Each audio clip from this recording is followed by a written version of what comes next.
Será que você está vivendo um karma? Será que um estado, uma nação ou até mesmo toda a humanidade podem estar vivendo um karma coletivo? Ou será que você está vivendo o karma da sua família e pagando pelos pecados dos seus antepassados? Esse conceito de karma é muito usado por diversas pessoas em diferentes formas, mas geralmente ele é associado com aquela ideia de que fulano, ciclano fez tal coisa e por isso ele foi punido, julgado, ou aconteceu uma coisa boa ou ruim com a vida dele. Mas esse é um conceito muito simplório. Se nós olharmos para a ideia de karma dentro das filosofias tradicionais, tanto do Oriente quanto do Ocidente, nós poderemos encontrar uma visão muito mais expandida e que pode sim te ajudar a viver uma vida em maior harmonia, a perceber a sua realidade de uma forma expandida e, por isso, conseguir harmonizar a sua existência neste momento presente. Porque lembre-se, conhecimento é poder. E agora eu quero te mostrar diferentes tipos de karma, em diferentes tradições, em diferentes culturas, coisas que eu tenho certeza que você nunca viu em outro lugar, para que a sua percepção se expanda. Então, para começarmos esse papo, eu quero definir um pouco a ideia de karma. O karma, ele é uma palavra que vem do hinduísmo, né? Principalmente da tradição védica, onde dentro do Vedanta tradicional, o estudo dos Vedas, nós temos este conceito, mas existem vários tipos de karma, se a gente pode classificá-los assim. Eu vou olhar aqui porque eu fiz uma tabela e eu separei em 3 categorias distintas os tipos de karma que existem e eu vou explicar todos eles nas diferentes culturas. Dentro do hinduísmo, nós temos a ideia de que o karma ele é uma força que influencia a roda do ciclo dos renascimentos, que é conhecida como a roda de Sansara. Esta roda que faz com que a gente volte, retorne aqui na Terra para refinar a nossa alma e chegarmos num estado de iluminação. Esta ideia da roda de Sansara ela pode ser até análoga à ideia moderna e ocidentalizada da Matrix, né? Onde nós temos o dualismo da matéria e estamos presos aqui vivendo experiências duais para refinarmos a quem nós somos, a nossa alma. E dentro dessa alquimia interior podermos atingir um estado de consciência muito maior. Então nós temos diferentes conceitos de karma dentro do hinduísmo. Já peço perdão aqui de antemão porque está em sânscrito e eu vou falar errado provavelmente essas palavras. Mas nós temos então o primeiro karma, que é o karma a ser experienciado nessa vida, que é o prarabdha. Nós temos o sansita, que é o karma latente, num sentido maior. E nós temos o kriyamana, que é o karma que influenciará as vidas futuras. Então, a gente pode distinguir essa ideia, né, em uma causa raiz, vamos dizer, causa e efeito no momento presente, nesta vida, né, experienciado e sendo cumprido nesta existência que você está vivendo.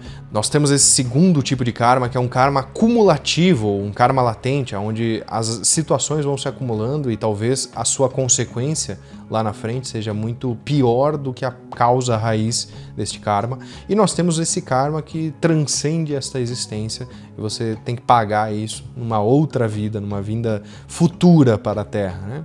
Então, em algumas escolas do Vedanta, nós temos um papel dominante de um lado ou de outro, né? Enquanto em outras escolas nós temos uma certa negligência também deste karma e talvez você veja em determinados livros que não existe este karma, ele é uma ilusão. Mas, em suma, o Vedanta acredita na força kármica e muitos dos hindus acreditam que ele existe, ele é uma consequência real e, principalmente, ele é imutável. Lembra disso que eu estou te falando, porque isso é bem importante. O karma você não muda, você tem que pagar aquele karma. Ok? E no segundo tipo de karma nós temos o karma budista, que é análogo à recompensa e punição também, a mesma categoria do hinduísta, ok? E dentro deste karma budista nós entendemos que uma ação ela é motivada por uma intenção, então aquilo vem de dentro, aquilo começa dentro de você de fato, e que aquilo leva a consequências futuras, particularmente na forma de um renascimento dentro do ciclo de Sansara. Então, as ações conduzidas pela ignorância, pelo desejo, pelo ódio, né, por coisas negativas do ser humano, enquanto o seguir do caminho óctuplo deixado pelo Siddhartha Gautama, que é o Buda, nós podemos sublimar e encerrar então o ciclo das reencarnações. Então eles embasam muito a ideia de você viver aquela vida em prol de cumprir os seus karmas e encerrar este ciclo de reencarnações seguindo o caminho óctuplo, ok? Esta visão budista, ela também nos lembra um pouco o Dharma, né, que é um derivado, vamos dizer assim, maior do que o karma, que é quase a nossa missão de alma, é um conceito um pouco mais abrangente, que é o cumprimento de um dever ético da sua alma com aquilo que você nasceu para ser, vamos dizer assim, né?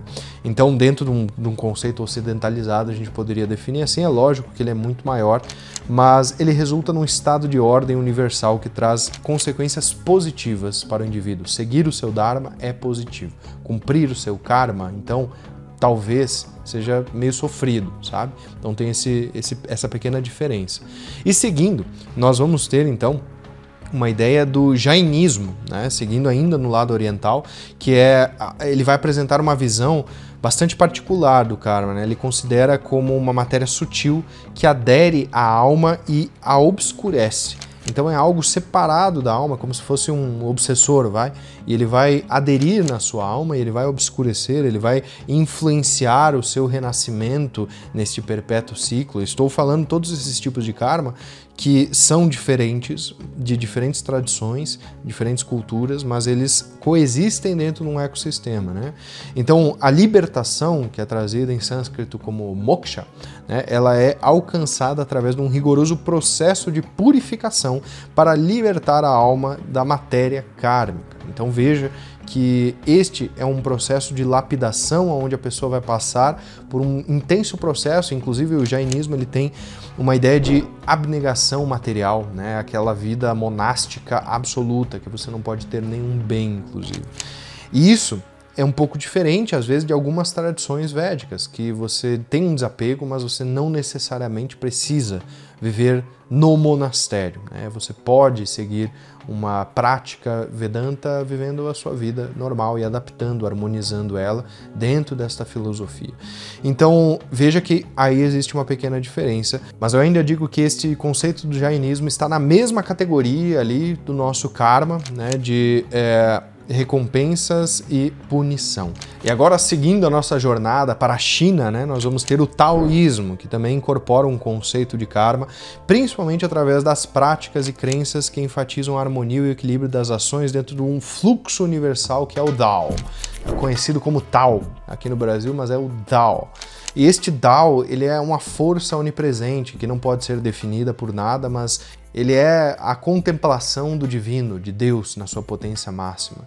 E a harmonia com Deus, então, vai ser justamente aquilo que vai nos tirar da roda de samsara e vai purificar este nosso karma, né? Então, é a prática disso, é a prática da harmonia com o Tao, com este fluxo natural que faz com que nós transcendamos este karma.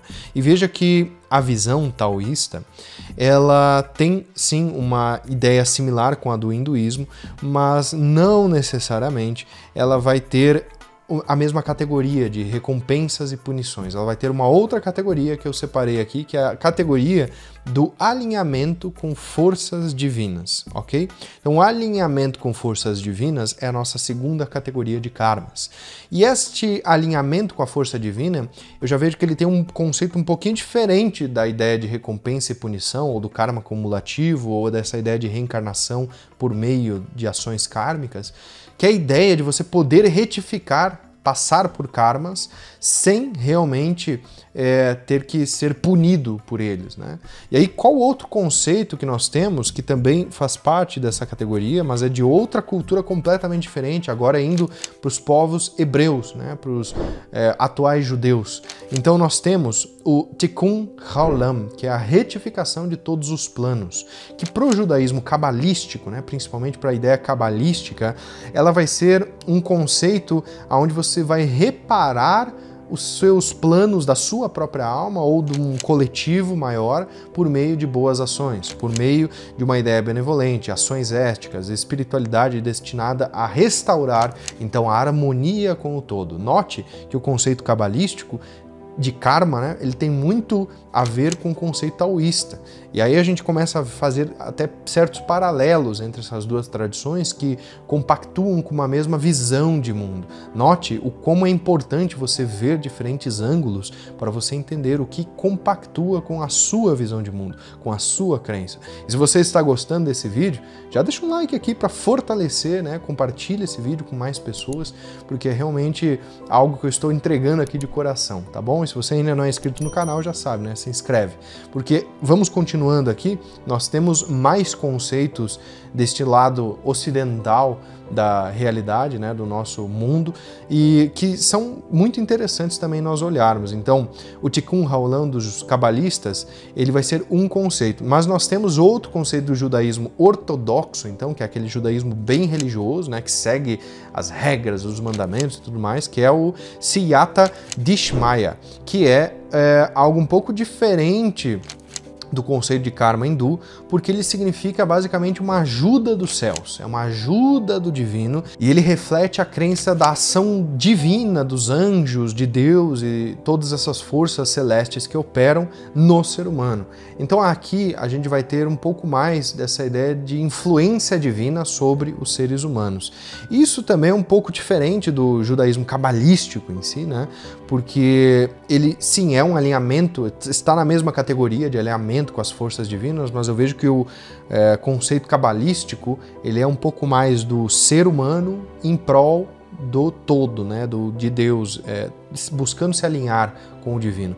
E este outro não, é a ação dos anjos de Deus sobre o ser humano. Então é a vontade de Deus sobre o ser humano. Se acontece alguma tragédia, alguma coisa ruim, é a vontade de Deus e não necessariamente do ser humano.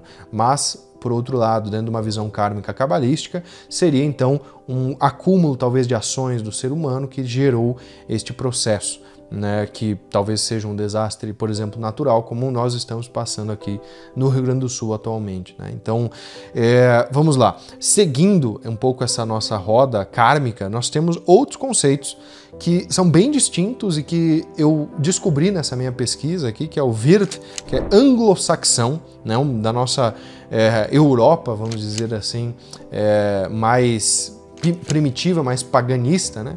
E essa ideia pagã, anglo-saxã, né, tem uma ideia de Virt que é comparável a este karma, e ele é um conceito que descreve as ações passadas que influenciam e moldam o nosso futuro, mas com uma ênfase maior na interconexão e na interdependência dos eventos, onde tudo o que acontece é parte de uma teia de causas e efeitos. Esta teia que rege todas as coisas, mas que se você mexe um pontinho aqui, ela vai reverberar e várias causalidades, vários eventos do passado podem culminar em projeções no futuro ou até mesmo no presente.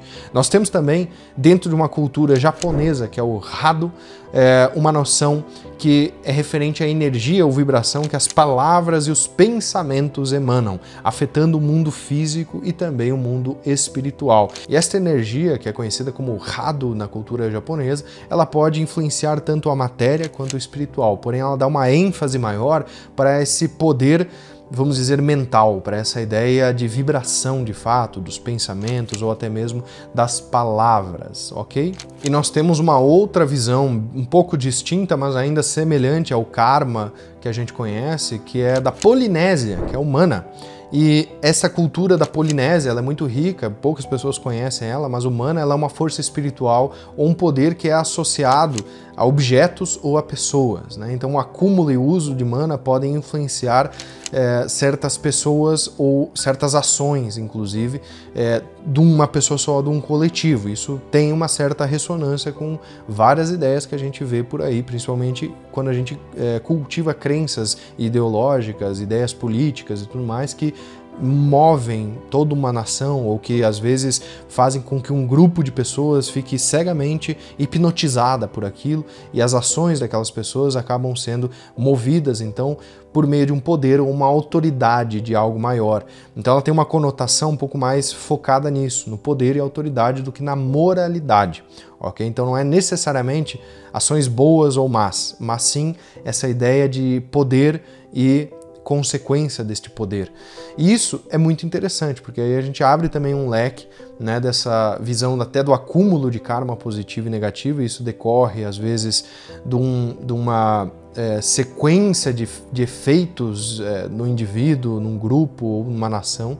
Mas essa ideia polinésia, ela vai ser então num terceiro grupo, junto com a ideia japonesa que eu falei aqui para vocês, que é o grupo do equilíbrio energético. Então é algo que vai ser uma noção de karma associada ao equilíbrio e a balança de poder e a balança de polaridades que nós temos tanto num nível mental, num nível social, num nível ideológico, num nível de percepção de muitas ideias para a nossa vida. Ok? E ainda dentro dessa ideia de recompensas e punições, nós temos algo que deriva do Wird anglo-saxão, que é da cultura Asatru, dos Vikings, né? Que é o nórdico antigo, que vai ser o Frit, que vai ser um código de conduta que promove a paz dentro de uma comunidade. Não tem a ver tanto assim com karma, mas ele tem a ver com o senso de seguir o Virt é essencial para todos, é essencial para manter a ordem, para manter um estado harmônico e não gerar consequências negativas dentro de uma comunidade. Então, aqui nós temos diversas visões kármicas, diversas noções de diferentes culturas e tradições, e agora eu quero saber de você, eu quero que você deixe um comentário aqui embaixo me falando qual é a visão que mais compactua com a sua realidade, o que você mais percebeu que é similar à ideia que você acredita de mundo, porque isso é super importante para a sua formação enquanto ser humano.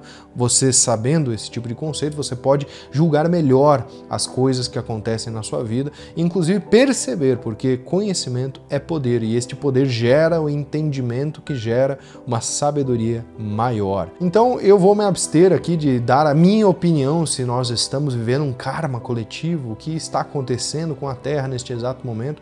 Eu quero que você pense, eu quero que você reflita com base nos conceitos, porque de nada adianta eu falar minha opinião aqui e influenciar a sua visão, porque aí eu estaria exercendo, inclusive, essa ideia do mana, da Polinésia, que eu acabei de explicar para você.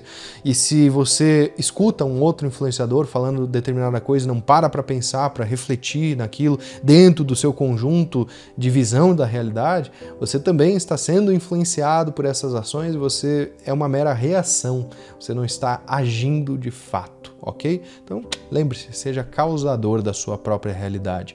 Pare de viver o karma dos outros. Se eu posso te dar uma dica, é essa. Não seja refém das ações e das escolhas de um grupo ideológico político, de uma massificação, de uma ideia que está girando, né, na sua psicoesfera, mas pare e reflita, medite sobre aquilo e veja se aquilo faz sentido dentro da tua composição, da visão de mundo que você tem.